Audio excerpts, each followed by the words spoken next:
یہ ہے دیوبند کے بزرگ اور یہ ہے مجدد میعات حاضرہ ان کے، اور پوری کتابیں یار بھری ہوئی ہے خرافات سے۔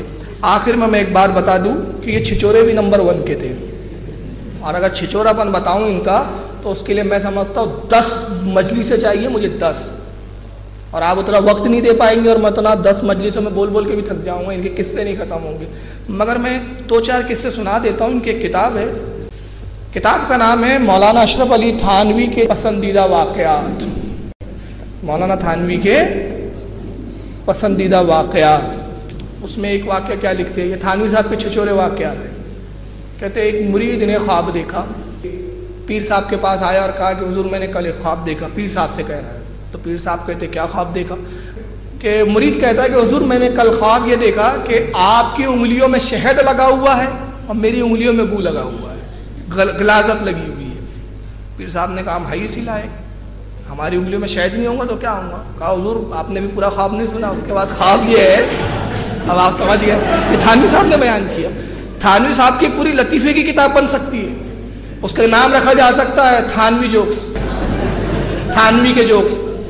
کہتے کہ پھر میں نے حضور آپ نے پورا خواب نہیں ہوا یہ کہ آپ میری انگلی چاٹ رہے تھے، میں آپ کی انگلی چاٹ رہا تھا۔ اب میرے یہ سمجھ میں نہیں آیا کہ وقت کا مجدد چھچوری حکایت بتا کے بتانا کیا چاہ رہا ہے؟ بھائی کوئی مقصد ہو۔ اللہ کے نبی کی حدیث ہے، اللہ کے نبی فرماتے ہیں کہ مومن چھچورا نہیں ہو سکتا، فیض گو نہیں ہوتا۔ یہ فیض گوئی کر کے بتانا کیا چاہ رہے ہیں؟ مسجد نبوی میں اللہ کے نبی تشریف لاتے ہیں، صحابہ اکرام ہنس رہے ہیں کسی بات پر، کسی بات پہ کہہ لگا رہے ہیں۔ نبی پاک ناراض ہوئے، ارشاد فرمایا اے لوگو تم ہنستے ہو دنیا میں جبکہ موت تمہارے تعاقب میں ہے، جس کے تعاقب میں موت ہو اس کو ہنسی سے کیا کام؟ موت کے بعد جو چیز تمہیں پیش آنی ہے اگر اس کی تمہیں خبر ہو جائے تو تم دنیا میں ہنسنا چھوڑ دو۔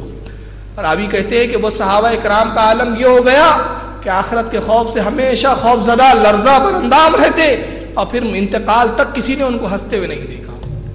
تو یہ اسلام کی تعلیم نہیں ہے، مگر یہ ان کے حکیم الامت چھچورے امت یہ ہنس کے جوک سنا دیتے۔ ایک جوک اور دیکھیں کتنا بیہودہ سنایا، اسی کتاب بہت فیوریٹ ہے ان کی کہانیاں تھی، اس میں کہتے ایک تیلن تھی، بھیا تیلی ہو تو معاف کریں، تھانوی صاحب نے لکھا میں نے نہیں لکھا، تیلن تیلی کی بیوی کو تیلن کہتے ہیں، تیلی جو سماج ہے ہمارے، کہتے ایک تیلن تھی، اور تیلیوں کیا ایک رواج ہے کہ دلہن کئی دن بات نہیں کرتی، اب ہے نہیں پتہ نہیں، اس وقت تو یہی تھا، کئی مہینے گھونگھٹوں میں رہتی تھی، گفتگو نہیں کرتی تھی، یہ برا مانا جاتا تھا اس وقت۔ تو تھانوی صاحب کہتے کہ ایک تیلن تھی، نئی شادی ہوئی، بات نہیں کرتی تھی، شوہر چلا گیا کسی جگہ، تو اس کے شوہر کی غیر حاضری میں کچھ لوگ آئے اور اس سے پوچھا کہ تیلن تیرا شوہر کہاں ہے؟ اب بولے تو گستاخی، اب دیکھیے بولنا گستاخی تھا تھانوی صاحب کے نزدیک، اور اس کے بعد کی حرکت گستاخی نہیں۔ تو تھانوی صاحب کہتے کہ اس نے یہ بتانے کے لیے کہ میرا شوہر کہاں گیا، اپنا لہنگا اٹھایا اور وہیں پیشاب کر دیا، اور اس کے بعد وہ پیشاب کو انگال کے جاتی ہے اور گویا بتا رہی کہ دریا پار گیا ہے۔ یہ تھانوی صاحب کا مزاج ہے، یہ ہماری کہانیاں نہیں ہے بھائی، یہ تھانوی کے قصے ہیں، تھانوی صاحب نے لکھا ہے۔ اندازہ لگائیے کہ سارے دن میں خوابوں میں ان کو لہنگے، منہ، پیشاب، گو، گوبر یہی نظر آتا تھا ان کو۔ اور ایک واقعہ سنا دوں ان کا، آخری بس یہ میں نے کہا نا کہ اگر یہ قصے تھانوی نے جو بیان کیا اگر یہ کتابوں کے حوالے سے بتاتا جاؤں تو 10 مجلس سے کم ہے میرے لیے، بہت پڑھا ان کا میں نے۔ ایک آخری سنا دیتا ہوں، کہتے ہیں کہ اب یہ بتانا کیا چاہ رہے ہیں کہ کچھ لوگ علماء پہ اعتراض کرتے اپنے آپ کو نہیں دیکھتے۔ اس بات کو سمجھانے کے لیے تھانوی صاحب کے پاس کوئی حدیث نہیں، فضیلت علماء پہ کوئی روایت نہیں ہے، اس کو کیسے سمجھاتے تھانوی صاحب؟ سنیے، یہ تھانوی صاحب کی گندی ذہنیت کا نتیجہ ہے۔ چنانچہ اسی کتاب میرے چند پسندیدہ واقعہ صفحہ نمبر 248 پر وہ لکھتے ہیں کہ عید کا چاند دکھا تو ایک عورت اپنے بچے کو پاخانہ کروا رہی تھی، تو کہتے کہ انگلی پہ گو لگا ہوا تھا۔ تو عورتوں کی عادت ہوتی ہے کہ جب کچھ چیز حیرت سے دیکھتی ہے یا بات کرتی ہے تو انگلی ناک پہ رکھ لیتی ہے، ہوتا ہے نا عورتوں کو دیکھا ہوں۔ تو اس نے انگلی ناک پہ رکھ لی اور کہا کوئی اس سال چاند جو بڑا بدبودار نکلا ہے۔ تھانوی صاحب کہتے بدبو چاند میں نہیں تھی، بدبو تو اس کی اپنے انگلی میں تھی۔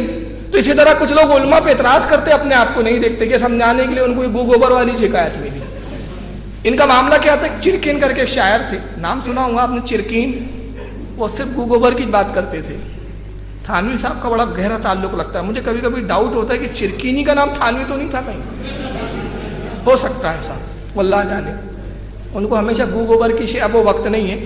تو بہرحال عرض یہ کر رہا ہوں کہ تھانوی صاحب کا عالم یہ تھا کہ گندے فحش علم سے کورے چھچورے انسان کا نام مولانا اشرف علی تھانوی ہے، اور ایسے شخص کو انہوں نے مجدد بنایا۔ اب میں آخر میں اعلیٰ حضرت کی شان انہی کے گھر کی کتاب سے بتا دوں، میں اپنے گھر کی کتاب نہیں پیش کر رہا ہوں، اس کتاب کا لکھنے والے ہیں مولانا کوثر نیازی صاحب، یہ جماعت اسلامی کے تھے۔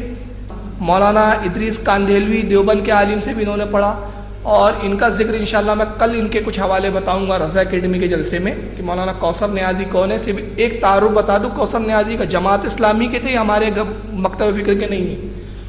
انہوں نے اتنی کتابیں پڑھی اور اتنی کتابیں لکھی کہ کہتے ہیں کہ زندگی میں نے جتنی روٹیاں نہیں کھائی اتنی کتابیں پڑھی۔